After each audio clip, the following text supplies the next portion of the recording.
অভিজ্ঞতার গুলি মারি। সেই অভিজ্ঞতাটাকে চাঙ্গা করার জন্য আমরা চলে আসছি কেএলসিসি টুইন টাওয়ার। আমরা এখন চলে আসছি মালয়েশিয়া এয়ারপোর্ট KLI2। আসসালামু আলাইকুম everyone, welcome to another new blog video. আমি আছি আপনাদের সাথে রাজু আহমেদ। আজকে যাচ্ছি জহুর বারু থেকে কুয়ালালামপুর বাংলাদেশ পাসপোর্ট এম্বাসিতে। তো সেখানকারই অদ্ভুত এক অভিজ্ঞতা হয়তো আপনাদের সাথে শেয়ার করতে যাচ্ছি, তো দেখতে থাকুন। এখন বাজে ভোর 6টা, আমরা ওয়েট করতেছি গাড়ির জন্য। 1 ঘন্টা ধরে ওয়েট করতেছি, এখনও গাড়ি আসার কোনো নাম নেই। প্রায় 7টা বাজে।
আমরা চলে আসছি আমাদের গন্তব্যস্থলে।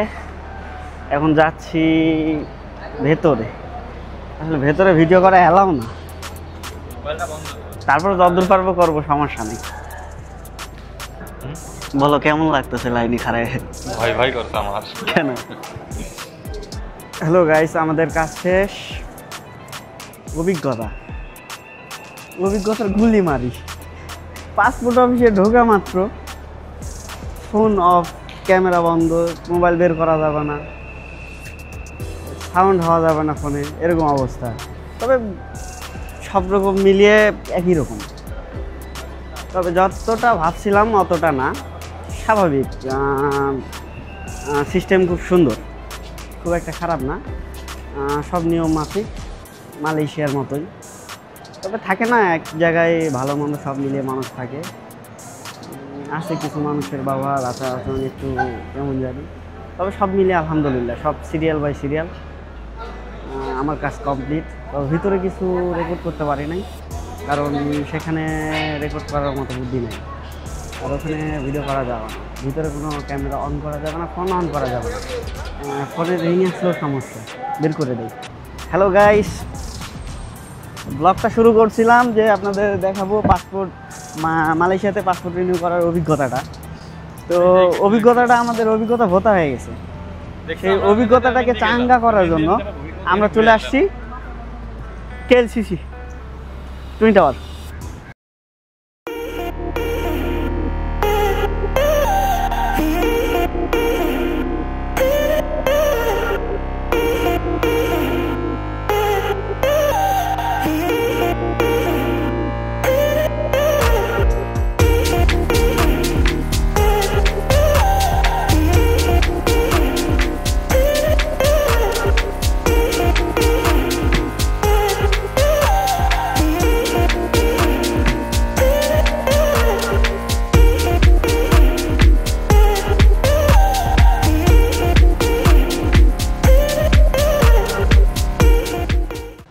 ছবি তুলতে তুলতে জীবন শেষ, আমাদের টুইন টাওয়ার দেখা শেষ।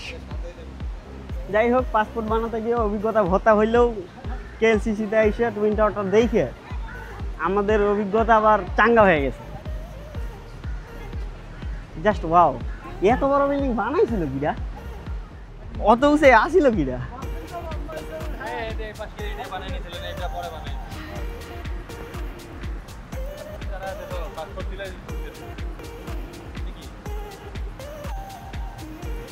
যাই হোক, আমাদের যে এজেন্টের ড্রাইভার উনি ডাকতে আসছেন, বলছে তোদের দেখা শেষ, এখন আরও কাজ আছে, ওদিকে যাব। চলেন এবার যাব সম্ভবত এয়ারপোর্ট।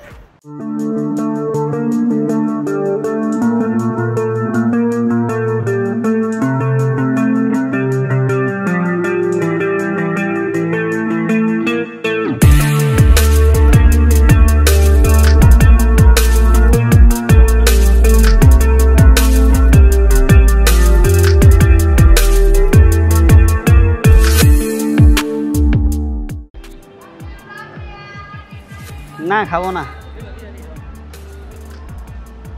সানা, এটা হচ্ছে আমাদের এজেন্ট, আসলে যে আমাদের পাসপোর্ট বানাতে নিয়ে আসছে।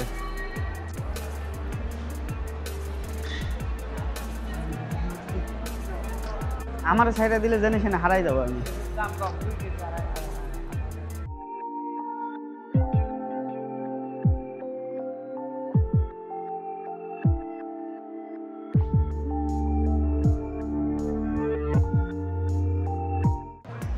এয়ারপোর্টের ভিতর ঢোকার পর মনে করো আমার ইমিগ্রেশন আছে নিচতলা, এখানে কোথায়?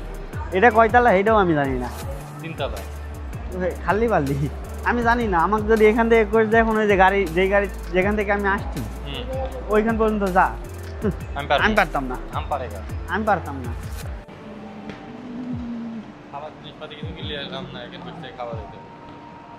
এয়ারপোর্টের মধ্যে যেটাই কেন দাম নিব ফাড়াবাড়ি।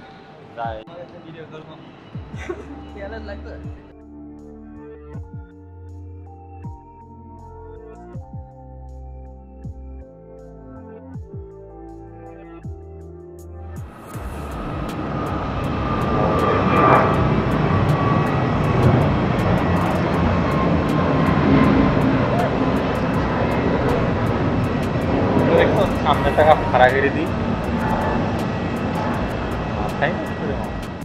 গাইস অবস্থা খুবই খারাপ। এয়ারপোর্টে আসছিলাম